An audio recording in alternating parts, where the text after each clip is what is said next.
നാരായണ ശ്രീമന്നാരായണീയം. ദശകം 31.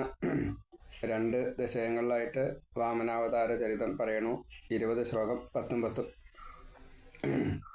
ശ്ലോകം നമ്മൾ പറഞ്ഞു. ഒരു ദശകം പറഞ്ഞു 30-ാമത്തെ. ഇപ്പം 31-ാമത്തെ പറയണു. 1-ാം ശ്ലോകം. ഓം പ്രീത്യാ ദൈത്യസ്തവ തനുമഃ പ്രേക്ഷണാത് സർവഥാപി ത്വാമാരാധ്യന്നജിത രചയന്നഞ്ജലിം സഞ്ജഗാത മത്തക്കിം തേ സമഭിലഷിതം വിപ്രസൂനോ വദത്വം വിത്തം ഭക്തം ഭവനമവനിം വാപി സർവം പ്രദാസ്യേ. ഹേ അജിത, ദൈത്യഃ തവ തനുമഃ പ്രേക്ഷണാത് പ്രീത്യാ സർവഥാ അപി ത്വാം ആരാധ്യൻ അഞ്ജലിം രചയൻ സഞ്ജഗാത വിപ്രസൂനോ തേ മത്തഃ സമഭിലഷിതം കിം ത്വം വ്യക്തം വദ ഭക്തം ഭവനം അവനിം വാ സർവം അപി പ്രദാസ്യേ.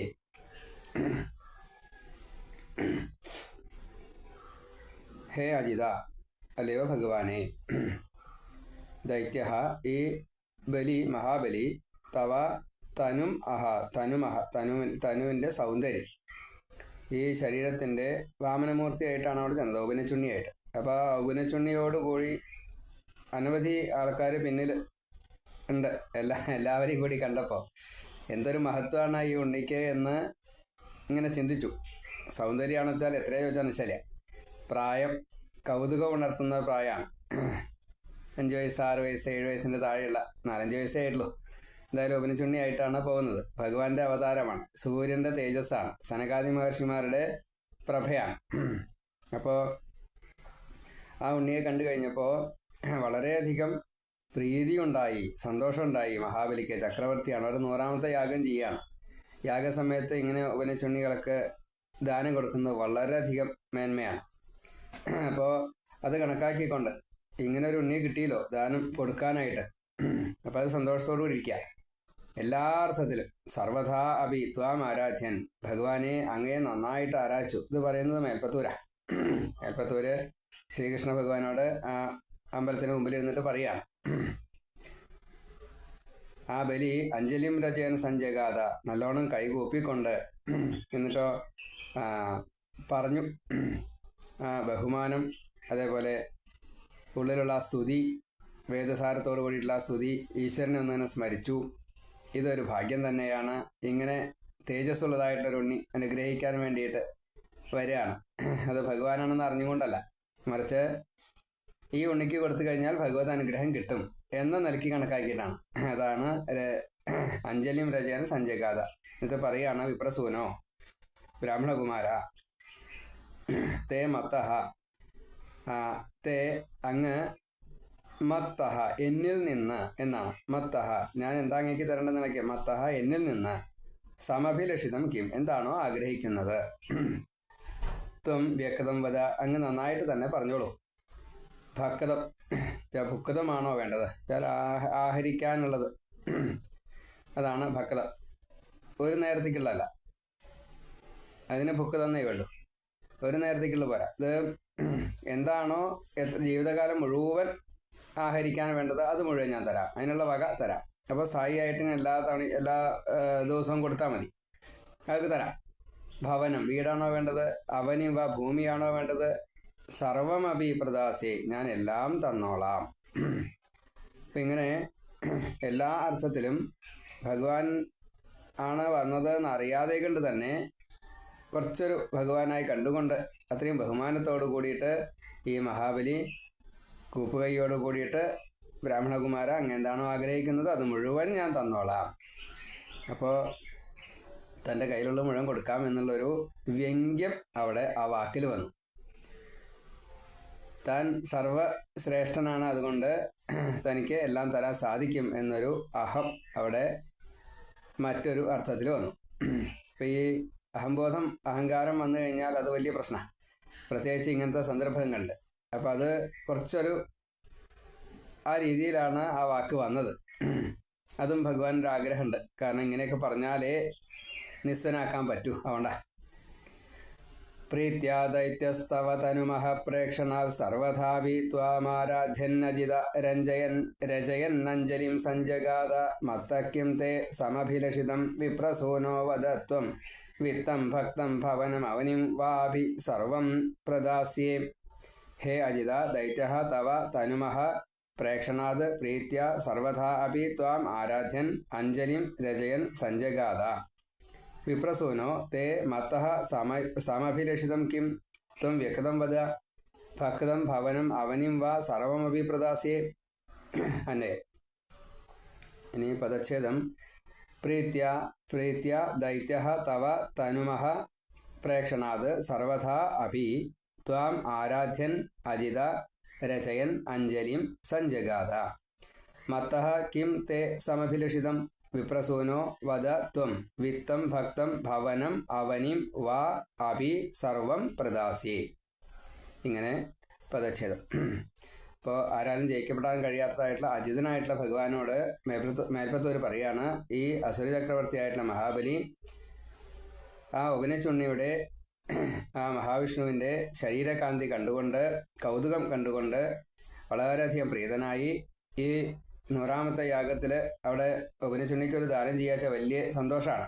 അപ്പോൾ അത് കൊടുക്കാം എന്ന് കണക്കാക്കിക്കൊണ്ട് അങ്ങയെ സന്തോഷിപ്പിക്കണം, ഭഗവാനെ സന്തോഷിപ്പിക്കണം എന്ന് കണക്കാക്കിക്കൊണ്ട് ഈ ഉപനച്ചുണ്ണിക്ക് കൊടുത്തു കഴിഞ്ഞാൽ ഭഗവാന് കൊടുക്കുന്ന പോലെയാണ്. അതുകൊണ്ടാണ് അങ്ങനെ പറയാനുള്ള കാരണം. അപ്പം അതുകൊണ്ട് നന്നായിട്ട് കൈകൂപ്പി എന്നിട്ട് പറഞ്ഞു, ബ്രാഹ്മണകുമാര, അങ്ങക്ക് എന്നിൽ നിന്ന് എന്താണ് ആഗ്രഹം? എന്താച്ചാ പറഞ്ഞോളൂ, അത് വ്യക്തമായിട്ട് തന്നെ പറഞ്ഞോളൂ. ആഹാരത്തിനുള്ള വകയാണോ വേണ്ടത്? വീടാണോ വേണ്ടത്? അതോ ഭൂമിയാണോ വേണ്ടത്? എന്താണോ ആഗ്രഹം അത് മുഴുവൻ തരാം. പ്രീത്യാ ദൈത്യസ്തവ തനുമഹ പ്രേക്ഷണാൽ സർവഥാവി ത്വാമാരാധ്യന്നജിത രചയന്നഞ്ജലിം സഞ്ജഗാത. മത്തക്കിം തേ സമഭിലഷിതം വിപ്രസൂനോ വദത്വം വിത്തം ഭക്തം ഭവനമവനിം വാപി സർവം പ്രദാസ്യേ. താമക്ഷീണാം ബലിഗിരമുപാകർണ്യ കാരുണ്യപൂർണോപ്യസ്യോത്സേകം ശമയിതുമനാ ദൈത്യവംശം പ്രശംസൻ. ഭൂമിം പാദത്രയപരിമിതാം പ്രാർത്ഥയാമാസിധത്വം സർവം ദേഹീതിതു നിഗദിതേ കസ്യ ഹാസ്യം ന വാ സ്യാത്. അക്ഷീണാം താം ബലിഗിരം ഉപാകർണ്യ കാരുണ്യപൂർണഃ അപി ത്വം അസ്യ ഉത്സേകം ശമയിതുമനാ ദൈത്യവംശം പ്രശംസൻ പാദത്രയ പരിമിതാം ഭൂമിം പ്രാർത്ഥയാമാസിധ സർവം ദേഹി ഇതി നിഗദിതേ തു കസ്യ വാ ഹാസ്യം ന സ്യാത്. അല്ലേ? അക്ഷീണാം അല്ല, ഉറപ്പിച്ചതായിട്ടുള്ള വാക്കിൽ ഒരു ക്ഷീണമില്ലാത്ത വാക്കായിട്ടാണ് ഈ എല്ലാം തരാം എന്ന് പറഞ്ഞത്. താം ആ വാക്കിനെ ബലിഗിരം, ബലിയുടെ ഈ വചനത്തെ ഉപാകർണ്യ നല്ലോണം കേട്ടു. അതിൻ്റെ ആന്തരാർത്ഥം കൂടി മനസ്സിലാക്കിക്കൊണ്ട്, എന്നാൽ ബലിക്കിത് മനസ്സിലായിട്ടില്ല കേട്ടോ, ഭഗവാൻ മനസ്സിലായി എന്നേള്ളൂ. കാരുണ്യപൂർണ, ഭഗവാൻ ഭക്തവത്സലനാണ്. കാരുണ്യത്തോട് കൂടിയിട്ട് അപി ത്വം, അങ്ങ് ഭഗവാനെ അസ്യ ഉത്സേകം, ഒരു ലേശൊരു മതമുണ്ടോ, അഹങ്കാരമുണ്ടോ എന്ന് സംശയമുള്ളതിനെ അസ്യ ഉത്സേകം ശമയിതുമന, അത് ശമിപ്പിക്കണം, ഇല്ലാതെയാക്കണം എന്ന് മനസ്സിലാക്കിക്കൊണ്ട്, എന്ന് അറിഞ്ഞുകൊണ്ട്, അത് കണക്കാക്കിക്കൊണ്ട് പാദത്രയ പരിമിതാം ഭൂമിയും, 3 കാലടിയിൽ ഒതുങ്ങുന്നതായിട്ടുള്ള ഭൂമിയെ. ഇപ്പോൾ ആദ്യം ഭഗവാൻ അതാണോ ഉദ്ദേശിച്ചത് ചോദിച്ചാൽ അറിയില്ല കേട്ടോ. എന്നാൽ ഭൂമി മുഴുവൻ അങ്ങോട്ട് സ്വന്താക്കാം, അങ്ങനെ നിരീച്ചുള്ളൂ എന്നുള്ളത് നമുക്ക് പറയാറില്ല. പക്ഷെ അത് അളന്നു വന്നു കഴിഞ്ഞപ്പോൾ ശുക്രാചാര്യർ പറഞ്ഞ കൂട്ടത്തിലാണ്. ആദ്യത്തെ അടി കൊണ്ട് ഭൂമിയും അധോലോകങ്ങളും മുഴുവൻ അളക്കും, 2ാമത്തെ അടി കൊണ്ട് ഊർധ്വലോകം മുഴുവൻ അളക്കും, 3ാമത്തെ അടി വയ്ക്കാൻ സ്ഥലം ഉണ്ടാവില്ല, നെയ്യ് വാക്ക് തെറ്റിക്കേണ്ടി വരും, നെയ്യ് നിസ്സനാവും, ആകെ കുഴപ്പത്തിലാവും എന്ന് പറഞ്ഞ പോലെ ഇവിടെ ഈ പാദത്രയ പരിമിതാം ഭൂമിയും, 3 കാലടിയിൽ ഒതുങ്ങുന്നതായിട്ടുള്ള ആ ഭൂമിയെ പ്രാർത്ഥയാമാസിധ, പ്രാർത്ഥിച്ചു. നന്നായിട്ട് തന്നെ പ്രാർത്ഥിച്ചു എന്നാ, വെറുതെ പ്രാർത്ഥിക്കുകയല്ല ഉണ്ടായത്. വളരെയധികം ഇത് എനിക്ക് തന്നെയാണ്, പാദത്തിൻ്റെ ഈ 3 അടി വയ്ക്കുന്നതായിട്ടുള്ള ആ പരിമിതമായിട്ടുള്ള അതിൽ ഒതുങ്ങുന്നതായിട്ടുള്ള ഈ ഭൂമി എന്ന നിലയ്ക്കാണ് അവിടെ പറഞ്ഞത്. ഒതുക്കിക്കോളാം എന്നുള്ളൊരു മുൻവിധിയോട് കൂടിയിട്ടാണ്. ചെറിയ ഉണ്ണിയാണ്. ഈ ചെറിയ ഉണ്ണിയുടെ കാലിൽ എങ്ങനെയാണ് 3 അടി കൊണ്ട് ഭൂമി മുഴുവനാക്കുക, ഒതുക്കുക? എളുപ്പമല്ലല്ലോ. അപ്പം ഞാനത് ഒതുക്കിക്കോളാം. അതുകൊണ്ടാണ് പ്രാർത്ഥയാമാസിത സർവം ദേഹി ഇതി നിഗദിതേതു. എല്ലാം തന്നാലും എന്ന് പറയുകയാണെങ്കിൽ കസ്യവാ ഹാസ്യം ന സ്യാത്. ഭഗവാൻ പറയാണ്, എന്നാൽ എല്ലാം കൂടെ തന്നോളൂ. വിശ്വാമിത്രൻ ഈ ഹരിശ്ചന്ദ്രനോട് എന്നാൽ എല്ലാം എനിക്ക് വേണം. എന്തൊക്കെയാ പറഞ്ഞത്? രാജ്യം, ഭണ്ഡാരം, അതിലുള്ള സൈന്യം തൊട്ടുള്ള സകലതും എനിക്ക് തന്നോളൂ എന്നാണ് പറഞ്ഞത്. അങ്ങനെയാകുമ്പോൾ കളിയാക്കൽ വരും. ഇവിടെ ആ കളിയാക്കലിൻ്റെ വിഷയം പാടില്ല. കാരണം ഞാൻ ഈശ്വരനാ. അപ്പം അതുകൊണ്ട് എന്നാൽ എനിക്ക് സർവം തരൂ എന്ന് ഭഗവാൻ പറഞ്ഞില്ല. സർവം ദേഹി ഇതി നിഗദിതേ തു കസ്യവ ഹാസ്യം. അങ്ങനെ പറയുകയാണെങ്കിൽ അത് പരിഹാസം ഉണ്ടാകില്ലേ? ഹാസ്യം എന്നസ്യാത് ഹാസ്യം ഉണ്ടാവില്ലേ? അപ്പം അതുകൊണ്ട് അതിന് ഞാൻ തയ്യാറല്ല എന്ന് ഭഗവാൻ പറഞ്ഞു. അക്ഷീണാം താം ബലിഗിരം ഉപാകർണ്യ. ഇങ്ങനെ ശക്തമായിട്ടുള്ള മഹാബലിയുടെ ഈ വാക്കിനെ കേട്ട് കഴിഞ്ഞപ്പോൾ കാരുണ്യപൂർണ അഭിത്വം, കാരുണ്യമൂർത്തിയാണ് ഭഗവാൻ എങ്കിലും അസ്യ ഉത്സേകം ശമയിതുമന, ഈ ബലിയുടെ അഹങ്കാരത്തെ ശമിപ്പിക്കാൻ വേണ്ടി നിശ്ചയിച്ചിട്ട് ദൈത്യവംശം പ്രശംസൻ, അസുരവംശത്തെ നല്ലോണം പ്രശംസിച്ചു. ദൈത്യവംശം പ്രശംസൻ, നല്ലോണം പ്രശംസിച്ചു ദൈത്യവംശത്തെ. എങ്ങനെയാ പ്രശംസിച്ചത്? ബലിയുടെ അച്ഛൻ വിരോചനന്റെ പ്രത്യേകത, ദേവന്മാർ ബ്രാഹ്മണ വേഷത്തിൽ ചെന്നിട്ട് ആയുസ് തരൂ എന്ന് ചോദിച്ചപ്പോൾ അതാണ് കൊടുത്തു. അപ്പോൾ അകാല മൃത്യു സംഭവിച്ചു. ചെറുപ്പത്തിൽ മരിച്ചുപോയി. ദേവന്മാരുടെ കള്ളത്തരത്തിൽ അത് അറിഞ്ഞിട്ടും അങ്ങനെ സംഭവിച്ചു. എന്താ? ബ്രാഹ്മണ വേഷത്തിലാണ് വന്നത്, അതുകൊണ്ടാ. അതേപോലെ പ്രഹ്ലാദന്റെ ഭക്തി, നരസിംഹാവതാരം ചെയ്ത് പ്രഹ്ലാദിന് വേണ്ടിയിട്ടാണ്. ഇനി പ്രഹ്ലാദന്റെ അച്ഛൻ ഹിരണ്യകശിപു ഭഗവാനാൽ തന്നെ മുക്തി നേടിയ ആളാണ്. അച്ഛനായാലും ഇനി ചെറിയച്ഛനായാലും ഹിരണ്യാക്ഷനായാലും ഭഗവാനുമായിട്ടുള്ള യുദ്ധത്തിൽ ഭഗവാനെ തോൽപ്പിച്ച രീതിയിലാണ്, ഗദായുദ്ധത്തിൽ ഭഗവാനെ തോൽപ്പിച്ച രീതിയിലാണ് ശരിക്കും സംഭവിച്ചത്. വധിച്ചു ഹിരണ്യാക്ഷനെ എങ്കിലും. അങ്ങനെ പാരമ്പര്യം നല്ലോണം പറഞ്ഞു. അപ്പോൾ പ്രശംസിച്ചതിന് ശേഷമാണ് ഈ ഭൂമിയെ 3 കാലടികളിൽ ഒതുക്കാം എന്ന് കണക്കാക്കിക്കൊണ്ട് പാദത്രയ പരിമിതാം ഭൂമിയും പ്രാർത്ഥയാമാസിത എന്നിട്ട് ചോദിച്ചു, 3 അടി മണ്ണ് തരൂ. സർവം ദേഹി ഇതി നിഗദിതേതു, അങ്ങനെ മുഴുവൻ എനിക്ക് തരൂ എന്ന് പറഞ്ഞു നിൽക്കുക. ബലി പറഞ്ഞത് എല്ലാം തരാമെന്നാണ്. ഞാനങ്ങനെ എല്ലാം ചോദിച്ചു വെച്ചാൽ എന്നെ എല്ലാവരും കളിയാക്കില്ലേ? കസ്യവ ഹാസ്യം നസ്യാത്. ആർക്കാണ് ഈ ഹാസ്യം നസ്യാത് കളിയാക്കാൻ തോന്നാതിരിക്കുക? എനിക്കൊരു ഹാസമുണ്ട് എന്ന നിലയ്ക്കല്ലേ എന്നെ കണക്കാക്കുക. അപ്പം അതുകൊണ്ട് അത് വയ്യ. താമക്ഷീണ ബലിഗിരം ഉപാകർണ്യ കാരുണ്യപൂർണോ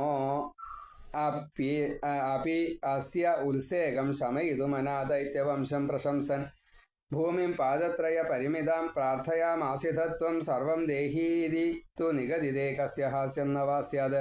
താം അക്ഷീണാം ബലിഗിരം ഉപാകർണ്യ കാരുണ്യപൂർണഃ അപി അസ്യ ഉത്സേകം ശമയിതുമന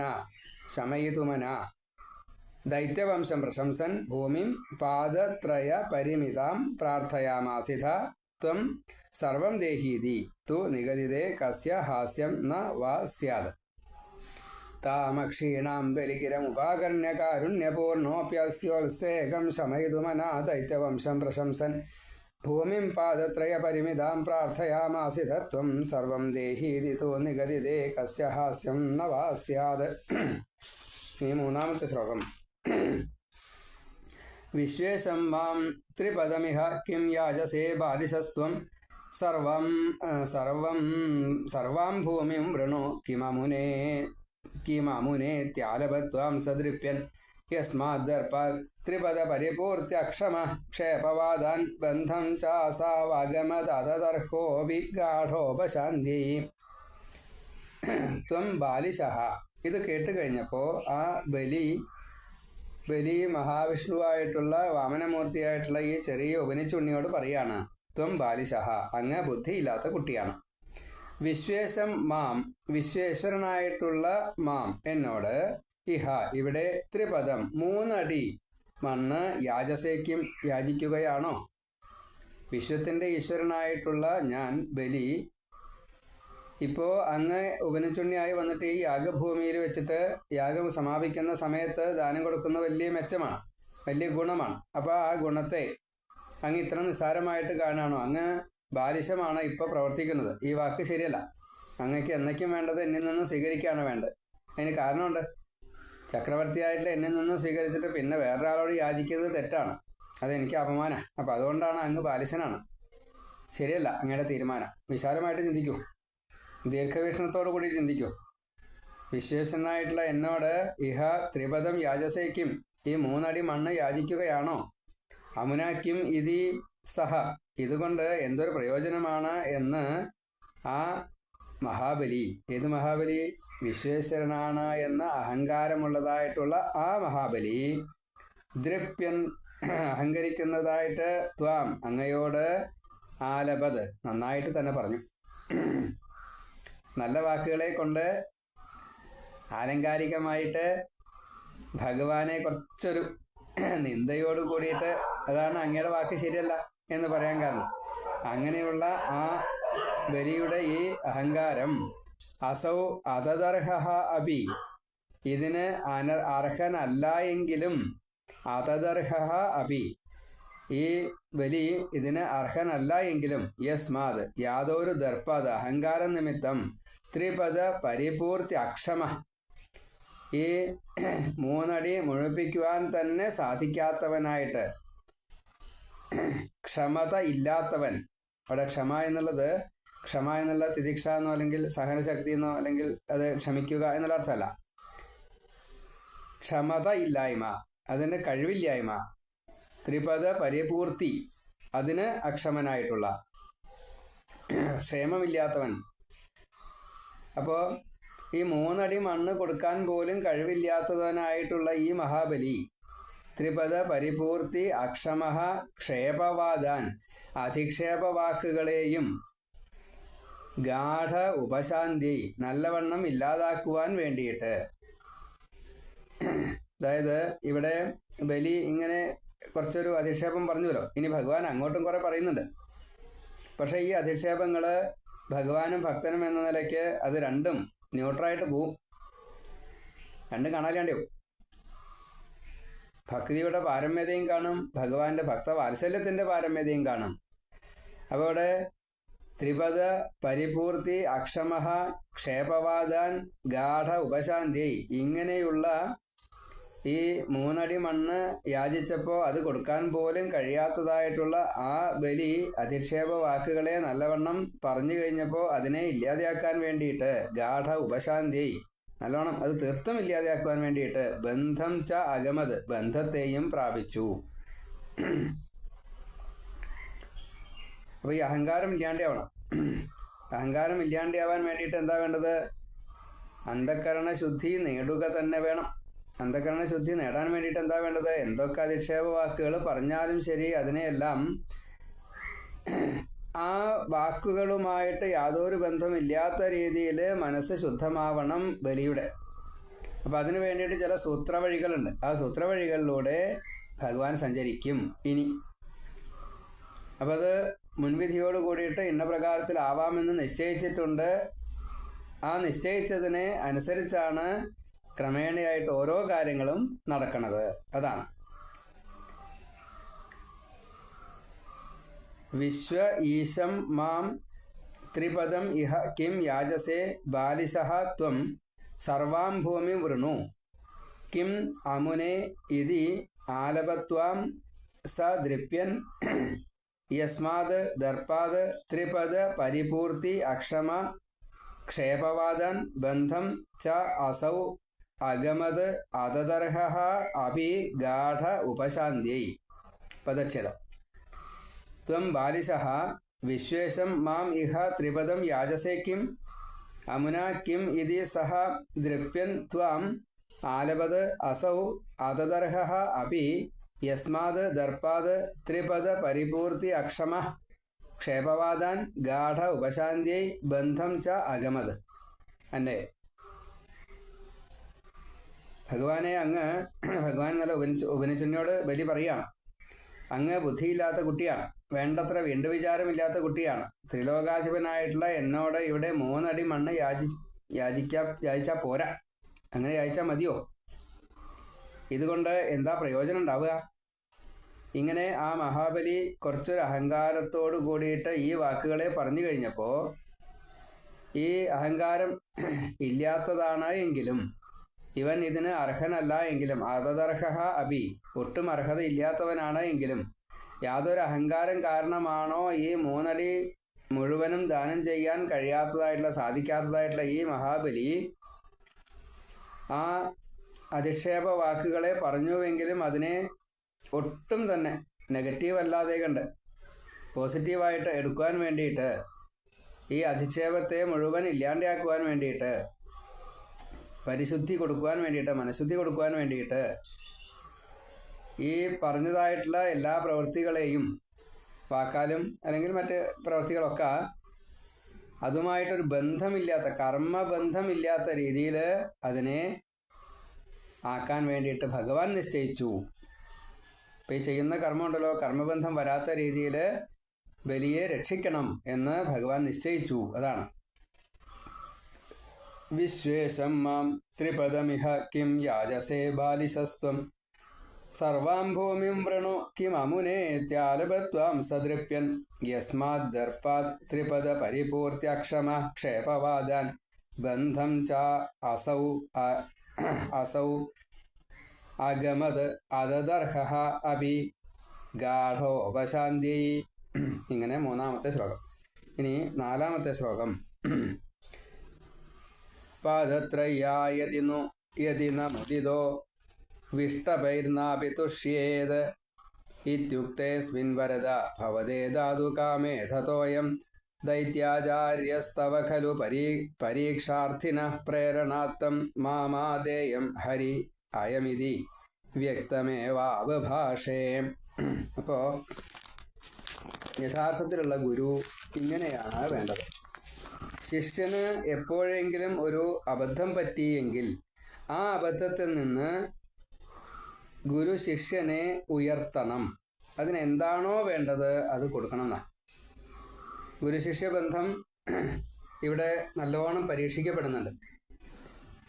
നമുക്ക് താൽക്കാലികമായിട്ട് ബലിയുടെ കൂടെ നിൽക്കുന്നതായിട്ട് നമുക്ക് ഈ മറ്റ് അസുരന്മാരെ പോലെ തന്നെ ഈ ഗുരു ശപിച്ചത് ശരിയായില്ല, ഗുരു ഇപ്രകാരത്തിൽ ബലിയെ വിട്ടുപോയത് ശരിയായില്ല. ഗുരുവിൻ്റെ വാക്ക് അത് ഈ ബലിക്ക് ക്ഷീണമാണ് ഉണ്ടാക്കിയത് എന്ന് തോന്നിക്കും. പക്ഷേ അതങ്ങനെയല്ല. അത് ത്രികാലജ്ഞാനമുള്ള പരമഗുരുവായിട്ടുള്ള വസിഷ്ഠതുല്യനായിട്ടുള്ള ഭൃഗു കുലത്തിൽ ജനിച്ചതായിട്ടുള്ള ആ ശുക്രാചാര്യരുടെ ശിവഭക്തനാണ്. മൃതസഞ്ജീവനി വിദ്യ കയ്യിലുള്ള ആളാണ്. ഈ ബലിയെ ഇങ്ങനെ ഉയർത്തിയ ഒരാളാണ്. അപ്പോൾ അത് മുഴുവൻ കണക്കാക്കിയിട്ട് വേണം അതിൻ്റെ ആന്തരാർത്ഥം എടുക്കാൻ. ആ ആന്തരാർത്ഥത്തെ എടുക്കലാണ്, ഉൾക്കൊള്ളലാണ് ഭഗവത് തത്വം, ഭാഗവത തത്വം. ഇപ്പം ഇവിടെ പറഞ്ഞു വന്നത് അഥ പാദത്രയ യതി ന മുദിത, അതിനുശേഷം 3 അടി മണ്ണ് കൊണ്ട് സന്തുഷ്ടനായിട്ടില്ല എങ്കിൽ വിഷ്ടപൈഹി അഭി ന തുഷ്യത്, ഈ ലോകങ്ങൾ കൊണ്ടും മുഴുവൻ കയ്യിൽ കിട്ടിയാൽ, 3 ലോകങ്ങളും മുഴുവൻ കയ്യിൽ കിട്ടിയാലും സന്തോഷിക്കുകയില്ല എന്ന് വന്നാൽ, ഹേ വരദ, അല്ലയോ അഭീഷ്ടദായകനായിട്ടുള്ള ഭഗവാനെ, ഇതി ഉക്തേ, ഇങ്ങനെ പറയപ്പെട്ട് കഴിഞ്ഞപ്പോൾ, ഭവതേ, അങ്ങയ്ക്കായിക്കൊണ്ട്. ഇപ്പോൾ ഈ ഭഗവാൻ അങ്ങോട്ട് പറയാണ് അതിനെ നിഷേധിച്ചുകൊണ്ട്. എന്തിനാ നിഷേധിച്ചുകൊണ്ടത്? ബലിയുടെ ഈ വാക്കിനെയാണ് നിഷേധിച്ചത്. അഥ പാദത്രയ അപി യതി ന മുദിത, 3 അടി മണ്ണ് കൊണ്ട് സന്തോഷിക്കാത്തതായിട്ടുള്ള ഒരാള് വിഷ്ടപൈഹി അപി ന തുഷ്യത്, ഈ 3 ലോകങ്ങൾ കിട്ടിയാലും ഒരു പക്ഷേ സന്തോഷിക്കുകയില്ല. എതിർച്ഛാലാഭതുഷ്ടി ഇല്ലാത്ത ഒരാൾക്ക് 3 അടി കിട്ടിയാലും 3 രാജ്യം കിട്ടിയാലും ഈ 3 ലോകം മുഴുവൻ കിട്ടിയാലും സന്തോഷാവില്ല. ഹേ വരദ, അല്ലയോ ഗുരുവായൂരപ്പ, ഇതി ഉക്തേ ഭവതേ, ഇങ്ങനെ ഭഗവാനാൽ പറയപ്പെട്ട് കഴിഞ്ഞപ്പോൾ ബലിയോട് ഇങ്ങനെയാ പറഞ്ഞത്. അങ്ങിപ്പോൾ ഞാൻ ഈ 3 അടി മണ്ണ് യാചിക്കുമ്പോൾ 3 അടി പോരാ, എന്നാൽ നീ കുറച്ചും കൂടി അധികം തരാം. 3 ഏക്കറായിക്കോട്ടെ, 3 ഗ്രാമമായിക്കോട്ടെ, 3 രാജ്യമായിക്കോട്ടെ, 3 ലോകമായിക്കോട്ടെ, എന്താ കാര്യം? അതുകൊണ്ട് സന്തോഷാവില്ല വെച്ചാൽ പിന്നെയും വേണം തോന്നി വെച്ചാൽ എന്താ ചെയ്യും? ഇങ്ങനെ പറഞ്ഞപ്പോൾ ആ ഭഗവാനെ അങ്ങയുടെ ഈ വാക്കുകൾ തോയം അസ്മിൻ ധാതുകാമേ. പക്ഷേ ബലിക്കിത് മനസ്സിലായി. ഇത് ഇദ്ദേഹത്തിന് 3 അടി മണ്ണ് മാത്രമേ വേണ്ടൂ. അത് സമർത്ഥിച്ചു. എനിക്ക് തപസ് ചെയ്യാൻ വേണ്ടിയിട്ടാണ്. ഞാനിപ്പോൾ കുട്ടിയാണ്. അങ്ങ് ഇവിടെ ഉണ്ടല്ലോ. എൻ്റെ തപസ്സൊക്കെ കഴിഞ്ഞ് വന്നതിൻ്റെ ശേഷം എനിക്ക് ആവശ്യമുണ്ടെങ്കിൽ അങ്ങ് ഇനിയും തരില്ലേ? ഇത് ഗോപ്യം. അത് പുറമേക്ക് വെക്കതല്ല, അത് അന്തർലീനാണ്, അതറിയില്ല. അപ്പം അതുകൊണ്ട് അങ്ങ് പേടിക്കണ്ട. എനിക്ക് ഇപ്പം 3 അടി മണ്ണ് മാത്രമേ വേണ്ടൂ. ഇങ്ങനെ 3 അടി മണ്ണ് മാത്രം മതി എന്ന് പറഞ്ഞു കഴിഞ്ഞപ്പോൾ ഈ ഉണ്ണി പറഞ്ഞത് ശരിയാണ്. എതിർച്ചാ ലാഭദുഷ്ടി വേണം. ഇതിന് 3 അടി സ്വന്തം മണ്ണിൽ ഇരുന്നിട്ട് തപസ് ചെയ്യുക എന്നുള്ളത് ഒരു അവകാശമാണ്. അത് കൊടുക്കാൻ ഞാൻ തയ്യാറുമാണ്. എനിക്കതിന് അർഹതയുണ്ട്. ഈ ഉണ്ണിക്കും അതിന് അർഹതയുണ്ട് എന്ന് കണക്കാക്കിക്കൊണ്ട് കൊടുക്കാൻ വേണ്ടിയിട്ട് ഉദകപൂർവ്വമാണ് കൊടുക്കുക. അങ്ങനെ തോയം അസ്മിൻ ധാതുകാമേ, ജലം എടുത്തു. എന്നിട്ടോ തരാൻ ആഗ്രഹിക്കുന്ന ആ സമയത്ത് പരീക്ഷാർത്ഥിനഹ, പരീക്ഷിക്കാൻ ഇച്ഛിക്കുന്ന രീതിയിൽ തവ പ്രേരണാത്, ഭഗവാന്റെ പ്രേരണ കൊണ്ട് ദൈത്യാചാര്യ, ദൈത്യ ഗുരുവായിട്ടുള്ള ഈ ശുക്രാചാര്യർ മാമാദേയം, ഇങ്ങനെ കൊടുക്കരുത് ബലിയോട് പറയാ, തൻ്റെ ശിഷ്യനോട് പറയാണ്, ആ ഉണ്ണിക്ക് ഇങ്ങനെ 3 അടി മണ്ണ് ദാനം കൊടുക്കരുത്. അയം ഹരിഹി, എന്താ കാരണം? ഇത് ഭഗവാൻ വിഷ്ണുവാണ്, ഹരിയാണ്, ഹരിക്കുന്നവനാണ്. നിന്നിൽ നിന്ന് ഇപ്പം നിനക്ക് എന്തൊക്കെയാണോ ഉള്ളത് അത് മുഴുവൻ ഹരിച്ചു കൊണ്ടുപോകും. അങ്ങനെയുള്ള ഹരിയാണ് ഈ വന്നിരിക്കുന്നത്, വേഷം മാറി വന്നിരിക്കുക.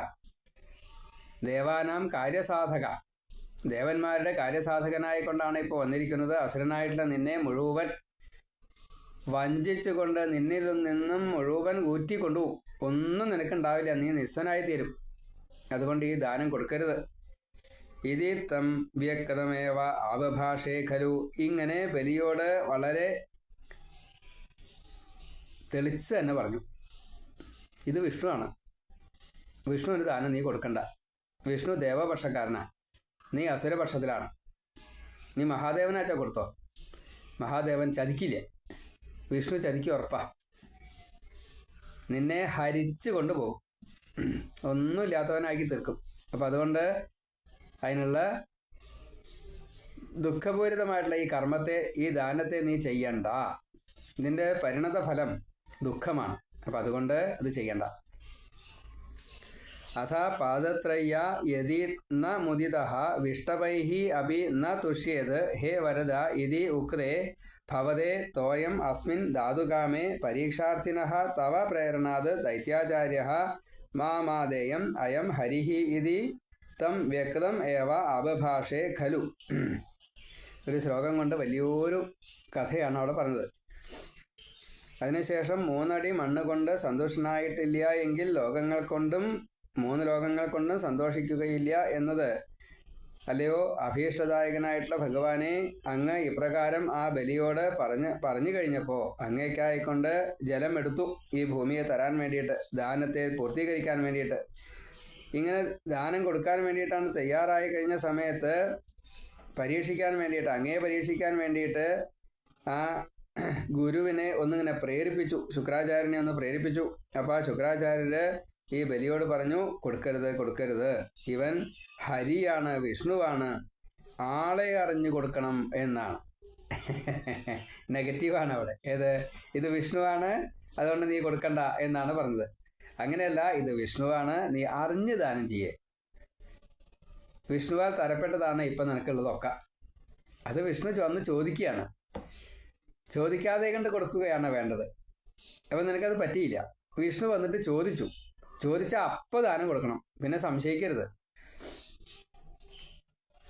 എല്ലാം ദാനം കൊടുക്കേണ്ടത് ഒന്നുകിൽ ബ്രാഹ്മണന് അല്ലെങ്കിൽ വിഷ്ണുവിന്. അപ്പോൾ ഈ ദേവതയ്ക്ക് കൊടുക്കുന്നതായിട്ടുള്ള ഈ ദാനം ദേവത ചോദിക്കാതെ കണ്ടാണ് കൊടുക്കേണ്ടത്. ചോദിച്ചു വന്നു കഴിഞ്ഞാൽ പിന്നെ സംശയിക്കുകയേ അരുത്. എന്ത് വിഘ്നം വന്നാലും മുഴുവൻ എടുത്തു കൊടുക്കണം. ഭണ്ഡാര സമർപ്പണം അതിനുള്ളതാണ്. ദേവത ഇങ്ങോട്ട് ചോദിക്കുന്നതിന് മുന്നേ അങ്ങോട്ട് ചെന്ന് കൊടുക്കുകയാണ്. എപ്പോഴാണ് ഭണ്ഡാരത്തിലിടേണ്ടത് എന്ന് ചോദിക്കാറുണ്ട്. ഭണ്ഡാരത്തിലിടേണ്ടത് എപ്പോഴാണോ ദേവാലയത്തിൽ എത്തുന്നത്, എപ്പോഴാണോ ആദ്യമായിട്ടൊരു ഭണ്ഡാരം കാണുന്നത്, ആ ഭണ്ഡാരത്തിലാണ് സമർപ്പിക്കേണ്ടത്. അപ്പോൾ ഒരു പിടി നാണയം അവിടെ ഇട്ടു. നാണയം എന്നല്ല, എന്താ പൈസ വെച്ചാൽ അവിടെ ഇട്ടു. അത് കഴിഞ്ഞ് ദേവനെ കണ്ടു. അപ്പോൾ രണ്ടാമത്തെ പിടി ഇടണം. അങ്ങനെയാണ് നമ്മൾ ഭണ്ഡാരത്തിലിടാൻ വേണ്ടിയിട്ട് കൈ പിടിച്ചിട്ടാണ് വരിക. അങ്ങനെ വരണം. എന്നിട്ട് ഭഗവാന്റെ ക്ഷേത്രത്തിൽ അങ്ങോട്ട് എത്തിക്കഴിയുമ്പോൾ ഭഗവാന്റെ ശരീരമാണ് ക്ഷേത്രം. അപ്പോൾ നമ്മൾ ഭഗവാനെ കണ്ടുവോ ചോദിച്ചാൽ ഭഗവാനെ കണ്ടിട്ടില്ല എന്നാ തോന്നുക. പക്ഷേ ഭഗവാനെ കണ്ടു. ക്ഷേത്രം കണ്ടാൽ ഭഗവാനെ കണ്ടു എന്നാ. വൈകുണ്ഠം കണ്ടു കഴിഞ്ഞപ്പോൾ ബ്രഹ്മാവിന് തോന്നിയത് ഞാൻ ഭഗവാനെ കണ്ടു എന്നാണ്. പിന്നെ ശ്രീകോവിലിൻ്റെ മുമ്പിലെത്തുമ്പോൾ ഭഗവാന്റെ ബിംബത്തെ നമ്മൾ കാണുകയാണ്, ഭഗവാന്റെ ചൈതന്യത്തെ ഭഗവാനായി കണ്ടുകൊണ്ട്. അപ്പോൾ നമ്മൾ ആദ്യം സമർപ്പിക്കണം. അപ്പോൾ നമ്മുടെ കയ്യിലുള്ളത് എന്താണോ വീണ്ടും ഒരു പിടിയും കൂടിയും എടുത്തിട്ട് കൊടുക്കുക. നമ്മൾ ഒരു ബാഗിൽ ഒരുപാട് ചില്ലറ, നോട്ടുകെട്ടായിക്കോട്ടെ കേട്ടോ, ഇതിൻ്റെ വിരോധമായിട്ടല്ല. അത് എടുത്തു, അമ്പലത്തിലെത്തി, അമ്പലം കണ്ടു, ഭണ്ഡാരത്തിൻ്റെ അടുത്തെത്തി, ഒരു പിടി എനിക്ക് വാരിയിട്ടു. സമർപ്പണം കഴിഞ്ഞു. പിന്നെ ഭഗവാനെ കണ്ടു, ശ്രീകോവിലിൻ്റെ മുമ്പിലെത്തി, അവിടെ ഉണ്ട് ഭണ്ഡാരം. അപ്പോൾ അവിടെ നിന്നും ഒരു പിടി എടുത്തിട്ട് അവിടെ ഇട്ടു. പിന്നെ പ്രദക്ഷിണം, നമസ്കാരം, കാര്യങ്ങളൊക്കെ കഴിഞ്ഞു. അപ്പോഴാണ് തീർത്ഥപ്രസാദ ആദി കാര്യങ്ങളൊക്കെ കിട്ടിയത്. അപ്പോൾ അത് തന്നതായിട്ടുള്ള ഭഗവാന്റെ അനുഗ്രഹം മേടിച്ച് തരികയാണ് മേശാന്തി. അപ്പോൾ അവിടെയും ഒരു പിടി ഇട്ടു. അത് കഴിഞ്ഞ് പ്രസാദം, ഇതിപ്പോൾ തീർത്ഥം പ്രസാദമാണ് കിട്ടിയത്. നൈവേദ്യങ്ങൾ എന്തെങ്കിലും വേണ്ടേ പ്രസാദമായിട്ട്? അപ്പോഴാണ് പായസം ഷീട്ടാക്കുക. അപ്പോൾ അവിടെ ചെന്നപ്പോൾ അവിടെയും ഒരു പിടി. ആ പിടി കൊണ്ട് എന്താണോ കിട്ടുന്നത്, തനിക്ക് ആഗ്രഹം എന്താണോ അതിനനുസരിച്ച് അതിനെ വിന്യസിക്കാം. ശരീരപുഷ്ടിയോട് കൂടിയിട്ട് ജീവിക്കാനാണെന്ന് വെച്ചാൽ നേദ്യം തന്നെ. സാത്വിക ഭാവം വരാൻ വേണ്ടിയിട്ടാണെന്ന് വെച്ചാൽ പായസം നിവേദിക്കാം. ഐശ്വര്യം വീട്ടിൽ കുറച്ച് കുറവുണ്ട്, അങ്ങനെയാണെന്ന് വെച്ചാൽ ഒരു പറ വയ്ക്കാൻ വേണ്ടിയിട്ട്, നെൽപ്പറ വയ്ക്കാൻ വേണ്ടിയിട്ട് ഷീട്ടാക്കുക. ചെയ്ത കർമ്മങ്ങളൊക്കെ ഫലവത്തായിട്ട് തീരണമെന്ന് വെച്ചാൽ പഴം, എന്ത് പഴമായാലും വേണ്ടില്ല, ആ പഴം അവിടെ കൊടുക്കുക. കദളിപ്പഴം ഉത്തമം. ഇപ്പോൾ പഴത്തിന് ഷീട്ടാക്കുക. സാത്വിക ഭാവം വളരാൻ പാല്, മലര്, ഇങ്ങനെ വെളുത്ത വസ്തുക്കളെ ഷീട്ടാക്കുക. പാല്, വെണ്ണ, മലര്, ഇങ്ങനെയുള്ളതൊക്കെ ഷീട്ടാക്കുക. സത്വരജ സമോ ഗുണങ്ങളെ മറികടക്കാനായിട്ട് ത്രിമധുരം കൊടുക്കുക. ത്രിമധുരം ഷീട്ടാക്കുക. വളരെ ഇഷ്ടമാണ് ഭഗവാൻ. അപ്പം ഇങ്ങനെ വന്ന വഴിക്കുള്ള ഭണ്ഡാര സമർപ്പണം, ദേവനെ കണ്ടാലത്തെ ഭണ്ഡാര സമർപ്പണം, പ്രസാദം സ്വീകരിക്കുമ്പോൾ മേശാന്തിക്ക് കൊടുക്കുന്നതായിട്ടുള്ള സമർപ്പണം, അത് കഴിഞ്ഞ് നൈവേദ്യാദികളെ ഷീട്ടാക്കുമ്പോൾ കൊടുക്കുന്നതായിട്ടുള്ള സമർപ്പണം, അത് കഴിഞ്ഞാൽ ഒരു സമർപ്പണം കൂടിയുണ്ട്. ആ സമർപ്പണം ഈ ദേവാലയ നടത്തിപ്പിന് വേണ്ടിയിട്ട് ഇതെന്ന് നിലനിൽക്കണ്ടേ, അതിൻ്റെ ഉത്തരവാദിത്വം ഈ ദേവൻ്റെ ഭൂമിയിൽ വസിക്കുന്നതായിട്ടുള്ള നമ്മുടെ ഉത്തരവാദിത്തമാണ്. അപ്പോൾ അതിന് അപ്പോൾ ഭരിക്കുന്നതായിട്ടുള്ള ഭരണകർത്താവിന് ഈ ഭരണത്തിന് നിത്യനിദാന ചെലവിന് വേണ്ടിയിട്ട് സമർപ്പിക്കണം. അത് എവിടെയാണെങ്കിൽ സമർപ്പിക്കാം. സംഭാവന അങ്ങനെ 5 സമർപ്പണം ചെയ്താൽ പുണ്യമാണ്. ക്ഷേത്രം കണ്ടാൽ ആദ്യത്തെ ഭണ്ഡാരത്തിൽ അത് നമ്മുടേതായിട്ടുള്ള പുണ്യപാപങ്ങളെ മുഴുവൻ ഇല്ലാണ്ടാക്കാൻ വേണ്ടിയിട്ട്. രണ്ടാമത്തേത് ദർശനം കിട്ടിയ സമയത്ത് കൊടുക്കുന്നത് നമ്മെ മാത്രമാണ്. കുലത്തിൻ്റെ മുഴുവൻ അങ്ങനെയില്ല, നമ്മെ മാത്രമാണ്. ഈ ജീവനെ ഇനിയൊരു സംസാരം വേണ്ടാത്ത രീതിയിൽ, ജന്മം വേണ്ടാത്ത രീതിയിൽ സമർപ്പിക്കാൻ. രണ്ടാമത്തെ. മൂന്നാമത്തെ വിപ്രപ്രീത്യർത്ഥം. ഭഗവാന്റെ അനുഗ്രഹം നമുക്ക് വാങ്ങിത്തരുന്നയാളാണ് വിപ്ര. ആത്മാനം പാതി പരം പാതിച്ച. അവനവനെയും രക്ഷിക്കും, അന്യനെയും രക്ഷിക്കും. അങ്ങനെയുള്ള വിപ്രനെ, അതാണ് മൂന്നാമത്തെ സമർപ്പണം. വിപ്രന് പ്രസാദം തരുമ്പോൾ മേശാന്തിക്ക്. നാലാമത്തെ സമർപ്പണം ഭഗവാന് നൈവേദ്യാദികൾ കൊടുക്കണം. അത് നമുക്ക് മാത്രമല്ല, നമ്മുടെ പരമ്പരയ്ക്കും കുടുംബത്തിനും എല്ലാവർക്കും ഉള്ളതാണ് നൈവേദ്യാദി കൊടുക്കുന്നത്. അത് ഏതാണോ വേണ്ട വെച്ചാൽ അതിനനുസരിച്ച്, കാമം എന്താണോ കാമത്തിനനുസരിച്ചാണ് നൈവേദ്യം ചീട്ടാക്കുക. അത് കഴിഞ്ഞാൽ 5ാമത്തെ സമർപ്പണം, അത് ക്ഷേത്ര നിലനിൽപ്പിന് വേണ്ടിയിട്ട് ടാക്സ്. അപ്പം ഇങ്ങനെ 5 ഭണ്ഡാര സമർപ്പണം, 5 പിടി പണം നമ്മൾ കൊണ്ടുപോകണം.